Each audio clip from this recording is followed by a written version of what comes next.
Pemirsa, kita sudah mendengar dari DKI, Jawa Barat, dan Jawa Tengah. Sekarang kita ingin dengar dari Jawa Timur. Ada Wakil Gubernur Pak Emil Dardak. Pak Wagub, selamat malam. Selamat malam. Assalamualaikum warahmatullahi wabarakatuh. Waalaikumsalam. Pak Wagub, udah mendengar tadi 3 gubernur, kita dengarkan apa planningnya untuk Idul Fitri besok dan bagaimana dia mau mengatur wilayahnya, baik ibadahnya maupun silaturahminya, dan apa problem yang mereka hadapi hari ini. Dan Jawa Timur saya dengar juga menghadapi problem yang cukup berat karena daerah termasuk yang tinggi yang terinfeksi dari corona. Silakan Pak Wagub. Ya, baik. Ya, kita memang sekarang sedang dalam upaya yang semakin intensif untuk bisa melandaikan kurva. Namun upaya melandaikan ini mungkin akan diwarnai peningkatan kasus positif karena strategi kita adalah melakukan 3T. Tracing atau telusur, testing, menguji, dan treating atau menangani. Jadi memang pasar-pasar, pusat perbelanjaan, kemudian tempat-tempat keramaian, itu adalah titik-titik yang kita anggap kemudian perlu dilakukan upaya untuk menelusuri resiko-resiko pasien yang membawa virus COVID-19 tapi tidak punya gejala. Atau kita juga menelusuri dari pasien-pasien yang ada, kontak-kontak eratnya. Sehingga mungkin walaupun kita berusaha melandaikan kurva, di saat yang sama kita akan mengekspos banyak sekali kasus positif baru. Dan ini pada saat Lebaran nanti akan ada dua wilayah yang sedang menerapkan PSBB, yaitu Surabaya, Sidoarjo, Gresik, dan juga Malang Raya, artinya Malang, Batu, dan Kabupaten Malang. Nah, tentunya dua titik ini juga adalah dua pusat aktivitas yang terbesar di Jawa Timur. Dan dengan adanya PSBB, kaitannya dengan arus mudik tadi, bahwasanya tentunya akan ada pembatasan-pembatasan yang berlaku otomatis karena adanya PSBB.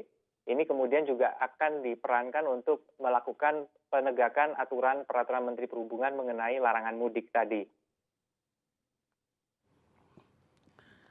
Baik, Pak Wagub, apakah Pak Wagub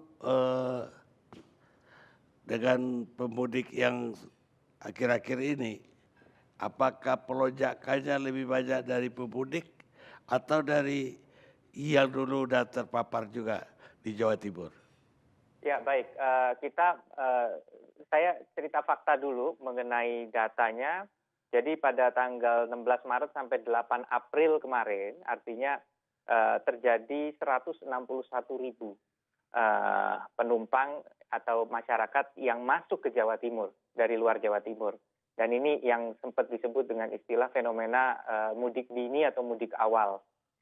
Potensinya kalau setiap tahun kita lihat dari Jabodetabek sendiri itu bisa 1,6 juta. Nah, kemudian sejak tanggal 16 Maret sampai 2 Mei, artinya periodenya lebih panjang lagi, yang 161.000 tadi tumbuh menjadi 433.000. Artinya seperempat dari potensi mudik ini sudah ada sejak tanggal 2 Mei, datang ke Jawa Timur. Ini kalau kita asumsikan semua pergerakannya dari Jabodetabek ke Jawa Timur. Tetapi kalau kita hitung total sebenarnya dari daerah-daerah lain di luar Jabodetabek yang masuk ke Jawa Timur, potensinya lebih besar dari 1,6. Artinya persentase yang masuk mungkin akan lebih kecil dibandingkan potensi realnya. Nah, ini yang kemudian disikapi di mana setiap desa kelurahan itu hampir 90% desa dari total 8 ribuan desa kelurahan di Jawa Timur sudah memiliki ruang observasi. Siapapun yang masuk kemudian akan diarahkan ke ruang observasi. Ruang observasi inilah tempat mereka menunggu selama kurang lebih 14 hari, tentunya mendapatkan pelayanan dari pemerintah setempat dan diharapkan bisa diobservasi kalau ada kasus-kasus terjadi gejala-gejala COVID-19. Nah, ini yang dilakukan. Nah, pada saat ditanya apakah lebih banyak dari pemudik atau dari dalam, kalau kita melakukan identifikasi memang ada yang muncul bukan dari pemudik, tapi ada kejadian-kejadian di luar Jawa Timur, misalnya menghadiri sebuah acara besar yang kemudian dia kembali dan akhirnya melakukan local transmission pada saat dia datang membawa dari luar. Itu ada beberapa kejadian yang seperti itu. Kalau masalah pemudik, memang salah satu yang banyak ini juga adalah buruh migran atau pekerja migran yang kembali karena kontraknya sudah habis. Dan sejauh ini kita belum melihat ada klaster khusus kaitannya dengan pekerja migran. Baik, Pak Wagub, kita sudah mendengar daerah-daerah lain mengatasi budaya kita. Ya setiap Idul Fitri, silaturahmi, keluarga besar, apalagi keluarga kecil, sungkem kepada orang tua. Dan ini udah berjalan berabad-abad. Apakah Jawa Timur juga akan mengatur ini atau membebaskan penduduknya untuk bersilaturahmi? Tentunya kita konsisten dengan peraturan. Jadi kita percaya bahwa begitu peraturan diterbitkan, itu sudah dipikirkan dengan matang dan kita di pemerintah daerah akan konsisten untuk menerapkan peraturan itu. Jadi kalau kita merujuk ke peraturan Menteri Perhubungan 25/2020, bahwasanya akses masuk maupun keluar yang tidak ada hubungannya dengan kegiatan-kegiatan yang diperbolehkan di dalam koridor peraturan Menteri Kesehatan tentang PSBB, maka itu tidak diperbolehkan. Artinya dia harus kembali, dia harus dihalau. Dan oleh karena itu tentunya pada saat ini Malang Raya maupun Surabaya dan sekitarnya, dan kita tahu bahwa Surabaya, Sidoarjo, dan Gresik yang menerapkan PSBB menyumbang kurang lebih 60% dari total kasus di Jawa Timur hanya dari daerah sini. Maka kita tentunya perlu benar-benar hati-hati bagaimana caranya supaya yang dari wilayah ini jangan kemudian menyebarkan ke wilayah lain di Jawa Timur. Maka pengetatan di exit point yang ada di wilayah Surabaya Raya menjadi penting. Otomatis tentunya kalau budaya silaturahmi, karena memang banyak sekali yang bekerja di kita sebut kawasan Ring 1 ini, Surabaya, Gresik, Sidoarjo, ini yang kemudian mungkin akan ingin pulang. Nah inilah yang harus benar-benar kalau kita konsisten menerapkan peraturan ya tidak bisa melakukan silaturahmi. Baik, Pak Wagub, terima kasih sudah bergabung dengan ALC malam ini. Mudah-mudahan kita ketemu lagi ALC yang akan datang. Terima kasih Pak Kane. Baik, pemirsa, terakhir saya kepingin nanya lagi ke Pak Dr. Cepa. Pak Dr. Cepa, ada pertanyaan saya karena tadi berapa ada gubernur juga masih mengandalkan rapid test. Sementara kan kita sudah berapa kali mendengar bahwa itu tidak akurat. Banyak orang yang sudah dinyatakan di sana positif, ternyata negatif. Atau sebaliknya, sudah dibilang negatif, ternyata orangnya positif. Bahkan 2 kali rapid test pun bilang positif, ternyata dia negatif. Belum lagi yang diberitakan di media Tempo minggu lalu kalau nggak salah, ada ratusan ribu rapid test yang sebenarnya berasal dari Cina tapi masuk ke Indonesia seolah-olah buatan Belanda. Dan ternyata itu tidak ada gunanya karena dinyatakan tidak efektif, tidak untuk mentes. Kenapa kita masih mengandalkan rapid test? Baik, terima kasih Pak Karni. Jadi rapid test itu namanya rapid, dia cepat.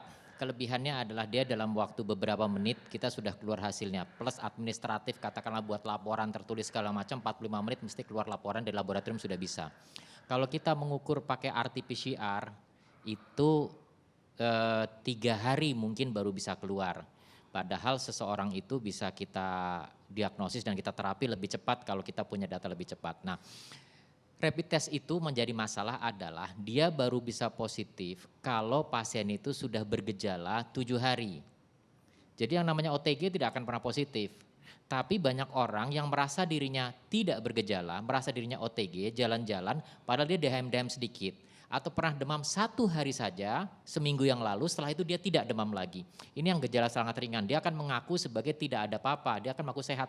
Itu mungkin akan terdeteksi oleh rapid setelah dia lewat 7 hari. Itu yang bisa kita periksa pada misalkan pemeriksaan screening massal. Ini tentu tidak bisa menjangkau keseluruhan kasus, tapi ini mungkin akan lebih mudahkan kita untuk menjangkau sebagian besar dibanding kalau kita tidak melakukan pemeriksaan apa-apa dan hanya menunggu pasien datang ke rumah sakit. Padahal yang datang ke rumah sakit yang berat-berat saja. Nah, ini yang kemudian menjadi dilema memang karena kita tidak punya cara untuk memeriksa orang pada saat tidak bergejala sama sekali. Itu sebabnya kenapa rapid test masih diberikan. Mengenai masalah rapid test yang sifatnya tadi katakanlah abal-abal, punya kualitas yang buruk atau kemudian diimpor dengan baik, ya ini kita akan bekerja sama dengan pihak cukai dan juga pihak kementerian yang terkait untuk melakukan pemeriksaan ini. Memang kita harus akui memang ada saja orang yang memanfaatkan kondisi seperti ini, tapi kan mestinya kebijakannya tidak memberi kesempatan seperti itu. Ya, tapi artinya kita masih tetap akan pakai rapid test untuk tes cepat Ya, tadi. kelihatannya kita mau tidak mau untuk itu. Walaupun kita tidak katakan bahwa dengan rapid test semua akan kejangkau. Nggak bisa.